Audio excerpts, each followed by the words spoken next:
Estamos viendo, amigos, un Audi A4 2007, 2 litros, turbo. Como ya han visto en otros lados, hay cómo falla la bomba mecánica esta.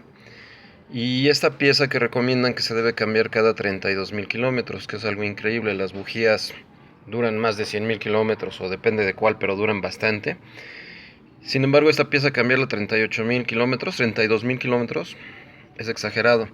En este coche la falla que hizo es de que se cayó y algo pasó que rompió aquí la tapa, se ve claramente ahí.